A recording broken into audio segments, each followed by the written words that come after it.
Esse aqui é o estúdio da Pininfarina, na Itália. Um verdadeiro templo do design automotivo. Foi aqui que nasceram Ferraris, Maseratis, Alfa Romeos, linhas que parecem ter sido esculpidas com bisturi, pensadas milímetro por milímetro para arrancar suspiros até de quem nem dirige. Agora imagina você pegar um time desse calibre, colocar milhões de dólares em cima da mesa, anos de pesquisa, testes em túnel de vento, ergonomia, segurança, e no final entregar um carro que parece um Pokémon com problema de tireoide. Essa lista com os 5 carros mais feios e horrorosos do mundo é um verdadeiro desfile do fracasso estético automotivo, uma galeria do insólito bancada com cifras de deixar qualquer um revoltado. Então, fica comigo até o final, porque o top 1 dessa lista é tão absurdo que nem parece real. Número 5. Chrysler PT Cruiser, do ano 2000. Sabe quando você vê alguém tentando se vestir vintage, mas acaba parecendo que caiu de um brechó desgovernado? É o PT Cruiser.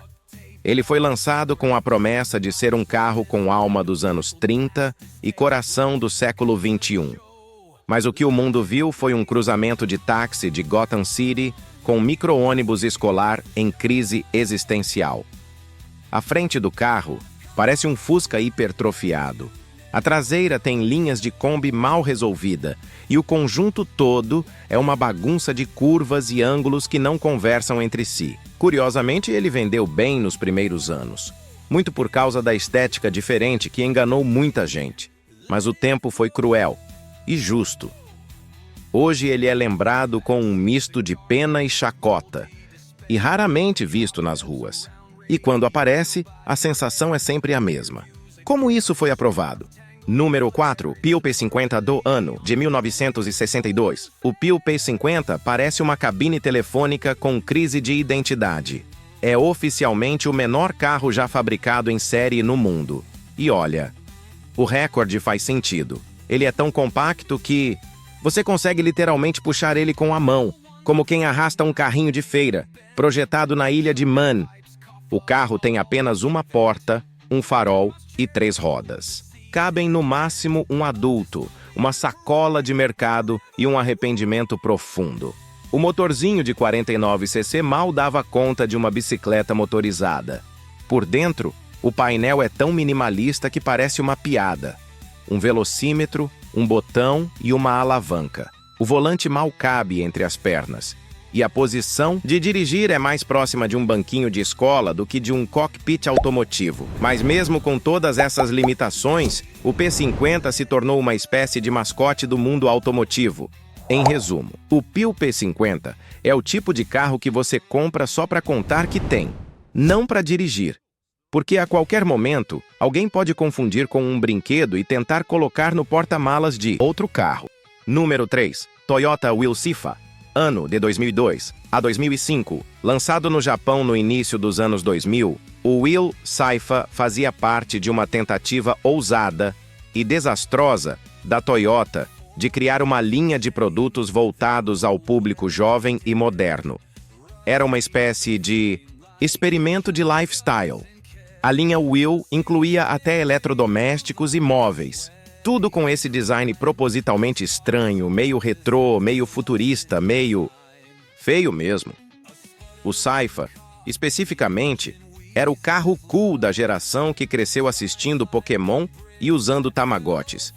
Mas o visual parecia mais um brinquedo inflável do que um automóvel de verdade. As linhas arredondadas, as portas gigantes, o capô curto e os faróis em formato de gota caída davam a ele a estética de um carrinho de golfe modificado por um artista de vanguarda. E o nome, Sypha, soa como nome de rapper dos anos 90. E Will, sempre em letras maiúsculas. Era marketing tentando ser descolado, mas soava como se a montadora estivesse gritando por atenção. Agora vamos falar sério. O design do Will Sypha parece um carro que foi montado em um app de edição de imagem por alguém com miopia severa e um gosto peculiar por geladeiras retrô. Ele parece um Fiat Uno que engoliu um Tamagotchi. Apesar disso, o carro não era um completo desastre técnico. Ele vinha com motor 1.3, câmbio CVT, tração dianteira, e até teve uma versão com o sistema Toyota Nave AI Shift. uma tecnologia que ajustava o câmbio automático de acordo com a navegação por GPS. Ou seja, o carro tentava ser inteligente, mesmo parecendo que tinha sido desenhado por um artista de rua depois de 3 latas de energético. O público? Bom, ninguém entendeu. Nem o jovem, nem o velho, nem o alternativo. O Will Saifa não agradou ninguém, exceto talvez designers de embalagem de shampoo orgânico. Ele saiu de linha em 2005 e a Toyota fingiu que ele nunca existiu. Hoje, o Sifa vive apenas em listas como esta, como um lembrete eterno de que às vezes tentar parecer diferente demais te faz apenas parecer um erro de renderização no The Sims. Número 2. Peugeot 1007, ano de 2004 a 2009. O Peugeot 1007 é aquele tipo de carro que te faz franzir a testa assim que você olha.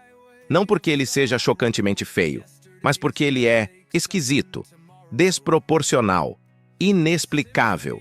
E para piorar, ele achava que era moderno, que era futurista, que estava redefinindo o conceito de carro urbano. O resultado? Uma espécie de minivan de bolso com cara de carro conceito feito por estagiários franceses. A proposta era ousada, um carro compacto com portas laterais deslizantes elétricas, como se fosse uma minivan executiva, só que do tamanho de uma geladeira. E essa talvez tenha sido a única coisa que realmente chamava a atenção no 1007. Essas portas que, em teoria, facilitariam a vida no trânsito urbano apertado. Na prática, lentas, pesadas e problemáticas. Abrir uma porta no Peugeot 1007 parecia iniciar o ciclo de lavagem de uma lavadora de roupas da década de 80. E o design?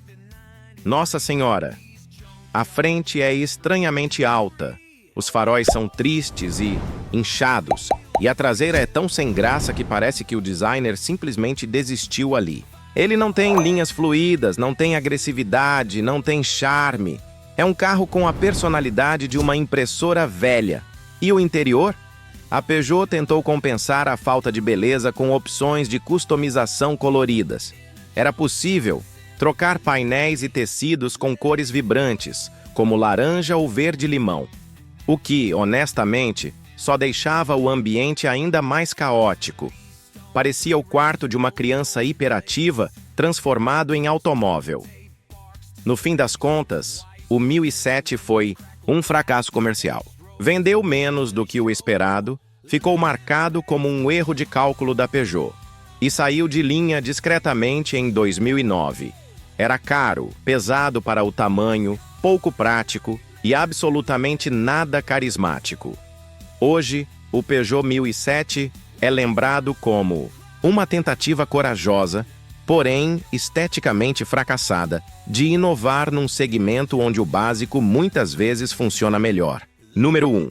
Reliant Robin, ano de 1973. Agora imagine que alguém teve a brilhante ideia de tirar uma das rodas da frente e dizer: pronto, tá pronto para o mercado.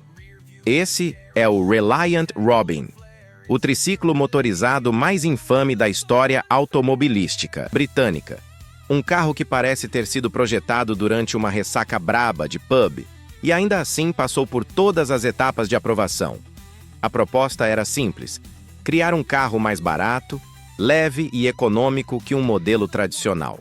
Só que para isso, a Reliant decidiu economizar justamente no que mantém um veículo em pé: o equilíbrio. Com 2 rodas atrás e apenas uma na frente, o Robin tinha a mesma estabilidade de um pinguim de patins. Qualquer curva mais ousada e pronto, capotava como se fosse parte do espetáculo. É sério. O Robin virou piada nacional no Reino Unido. Programas de TV como Top Gear colocaram o carro em testes só para mostrar quantas vezes ele podia tombar em linha reta com uma rajada de vento. E spoiler, era muitas. Ver o Jeremy Clarkson rindo descontroladamente enquanto o carro capota pela 3ª vez em 5 minutos é uma aula prática de design mal feito. Visualmente, ele parece um carro que foi renderizado pela metade. O capô é pontudo, o corpo é esguio e de alguns ângulos ele lembra uma cápsula de escape mal finalizada de algum filme B de ficção científica dos anos 70. Você olha para ele e pensa, isso deveria ter ficado em protótipo, no máximo. Mas, apesar de tudo, ou talvez por causa disso, o Reliant Robin conquistou seu lugar no imaginário popular. E aí está, os C5 carros mais feios e horrorosos do mundo. Um verdadeiro tapete vermelho da vergonha automotiva. Um catálogo de decisões duvidosas, aprovações inexplicáveis e orçamentos milionários desperdiçados com gosto. E sem um pingo de senso estético. A verdade é que esses carros provam algo quase filosófico. Não importa quantos engenheiros, designers, testes ou túnel de vento você envolva no processo, ainda assim dá para errar feio. Tipo, muito feio. Às vezes parece até que erraram de propósito. E é por isso que a indústria automotiva é tão fascinante. Porque entre uma Ferrari e um Fiat Multipla, entre um Mustang e um Covini C6W, existe esse universo bizarro, onde o erro vira ícone e a feiura, lenda. Se você chegou até aqui, parabéns. Você sobreviveu a um passeio completo pelo lado obscuro do design automotivo. E olha só, tem mais vídeo aparecendo na tela agora com outra lista que vai explodir sua curiosidade. Ou seu senso de estética, dependendo do tema. Clica aí. Assiste mais um, porque aqui o conteúdo é tão absurdo quanto os carros dessa lista. Até a próxima e lembre-se, nem todo carro feio é ruim, mas todo carro feio é inesquecível.